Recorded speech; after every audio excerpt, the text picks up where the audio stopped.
जय जय शङ्कर हर हर शङ्कर जय जय शङ्कर हर हर शङ्कर जय जय शङ्कर हर हर शङ्कर जय जय शङ्कर हर हर शङ्कर. ஸ்ரீ சங்கர சரிதம் தெய்வத்தின் குரல் 5ஆம் பாகம்.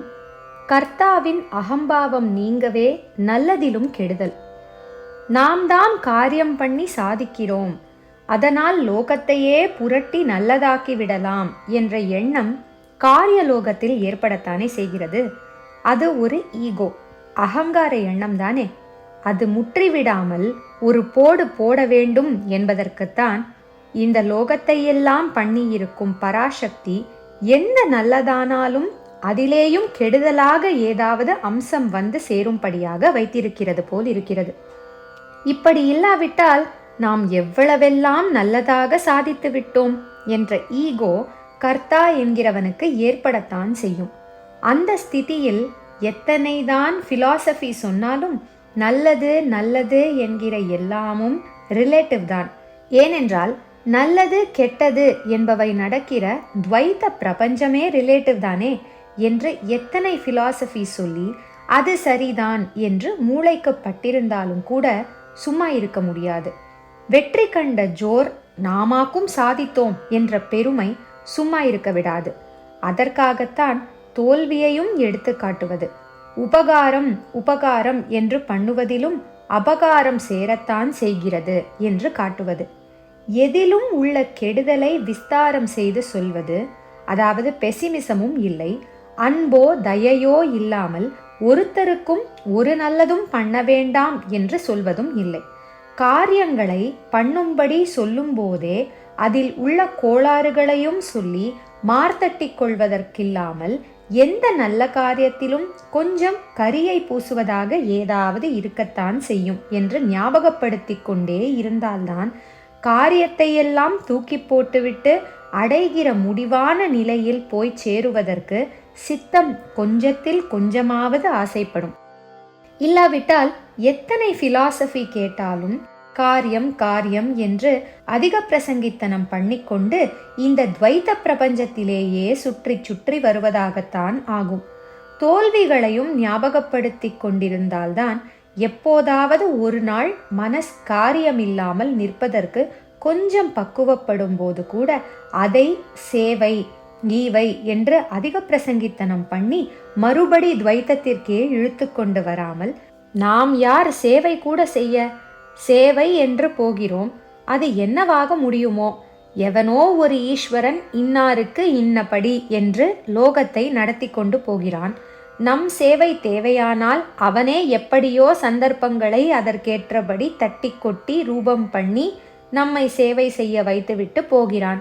தஸ்ய காரியம் ந வித்யதே என்று சொன்ன பகவான் அப்படிப்பட்ட ஞானி காரியம் செய்தாலும் செய்யாவிட்டாலும் அவனுக்கு அவற்றால் ஒரு பலனும் இல்லை என்று சொல்லிவிட்டு உடனேயே ஆனாலும் லோக சங்கிரகத்துக்காக, அதாவது உலக க்ஷேமம் உண்டாவதற்காக ஜனகர் போன்ற ஞானிகளும் காரியம் பண்ணி இருக்கிறார்கள் என்று சொல்கிறபடி நம்மையும் அவனே காரியம் பண்ண வைத்தால் பண்ணிவிட்டு போகிறது.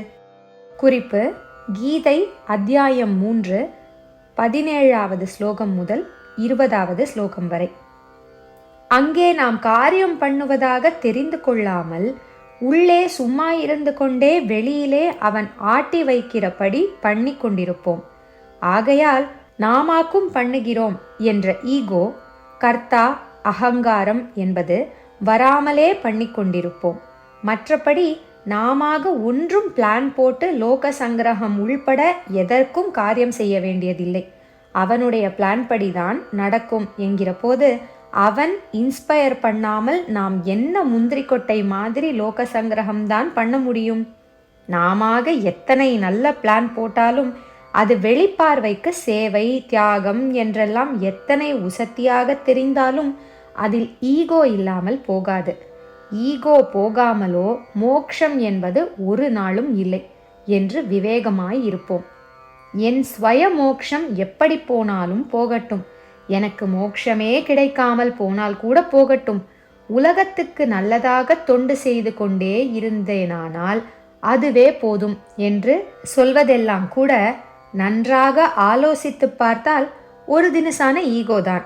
மற்ற ஜனங்களுக்கு நீ நல்லது பண்ணி சம்ரட்சிப்பது இருக்கட்டும், உனக்கு ஈஸ்வரன் மனஸ் என்று ஒன்றை கொடுத்து அது உன்னை ஜீவாத்ம பாவத்தில் குறுக்கி கட்டி போடும்படியாக ஒரு பக்கம் மாயையில் வேடிக்கை பண்ணும் போதே இன்னொரு பக்கம் அதில் இருந்து நீ விடுபட்டு அவனாகவே அவனுடைய நிர்குண ஸ்வரூபத்தில் ஒன்றுபடுவதற்கும் சாதனா மார்க்கம் கொடுத்திருக்கிறானோ இல்லையோ?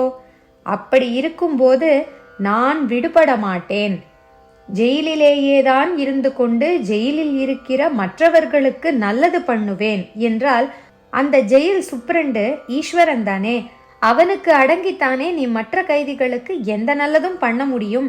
எப்படியானாலும் நீ பண்ணும் நல்லதும் இந்த ஜெயிலுக்குள்ளேயே தானே.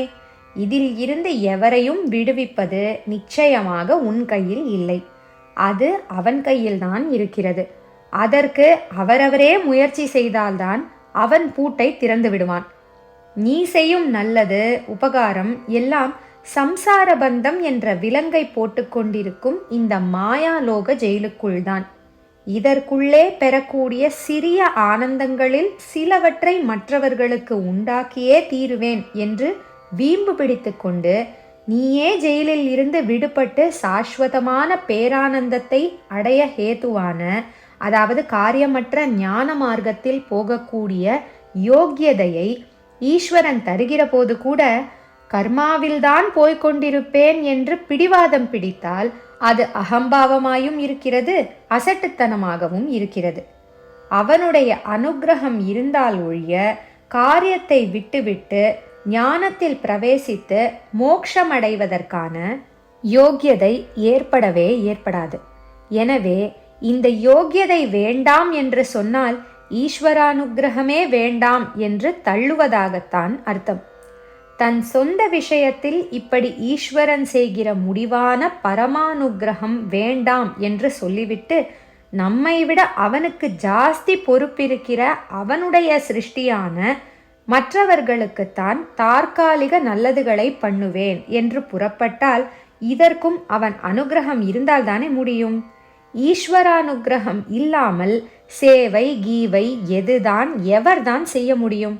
அவனே இவன் சேவை பண்ணியது போதும், இனிமேலே இவனுடைய சேவை இல்லாமலே நாம் லோக ரக்ஷணத்தில் வேறு கருவிகளை கொண்டு பண்ணிக்கொள்வோம் என்று இவனை ஞான நிஷ்டா யோக்கியதையை பெறும் வாசலுக்கு அழைத்து கொண்டு போகும்போது அந்த பரமானுக்கிரகம் வேண்டியதில்லை என்று புறக்கணிக்கிறவன் அப்புறம் தான் செய்ய நினைக்கிற சேவை நிறைவேறுவதற்கு அவனுடைய அனுக்கிரகத்தை எப்படி பெற முடியும்? அதாவது இவன் தன்னுடைய மோட்சத்தையும் தானாகவே வேண்டும் என்று பறிகொடுத்துவிட்டு தான் பண்ணும் சேவையும் நிறைவேறாமல் ரெண்டுங்கெட்டானாக வீணாய் போகும்படியாகவே ஆகும்.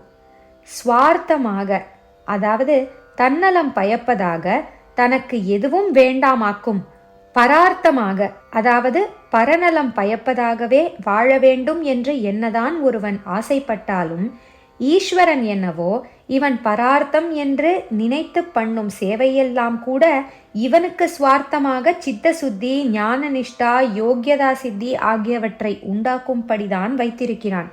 இவன் பரோபகாரம் என்று நினைத்து பண்ணுவது பிறருக்கு உபகாரமாக இல்லாமலே முடிந்தாலும் முடியக்கூடும். ஆனால் இப்படி ஒரு கர்மயோகம் பண்ணுவதால் இவனுக்கு சித்த சுத்தி ஏற்பட்டே தீரும். என் சிருஷ்டியை நான் கவனித்துக் கொள்கிறேன், உன்னை அதில் நடுவே கொஞ்சம் கருவியாக வைத்துக் கொள்கிறேன் என்றால் அது உன்னை சுத்தப்படுத்தத்தானே தவிர உன் மூலமாகத்தான் எனக்கு மற்றவர்களை பற்றிய காரியம் நடக்க வேண்டும் என்பதால் அல்ல. ஆனபடியால் ஸ்வய மோக்ஷம் வேண்டாம், பரநல காரியம்தான் பண்ணுவேன் என்றெல்லாம் உனக்கு அது ஈகோவாக தெரியாவிட்டாலும் ஏதோ ஒரு அசட்டு ஈகோவில் சொல்லிக்கொண்டு இரண்டும் இல்லாமல் பண்ணிக்கொள்ளாதே என்றுதான் பகவான் சொல்வார். மற்றவர்களை பற்றி ஈஸ்வரனுக்கு இல்லாதது உனக்கென்ன?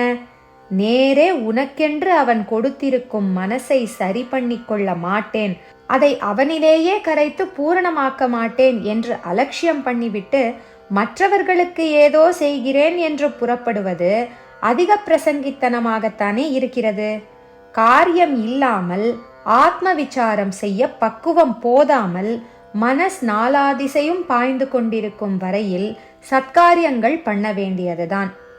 அப்புறம் இந்த கர்மயோக பலனாக ஒரு காலத்தில் சித்தம் பக்குவப்பட்டு ஆத்ம விசாரத்தில் அமைதியாக உட்கார்கிற யோக்கியதை சித்திக்க ஆரம்பிக்கும்.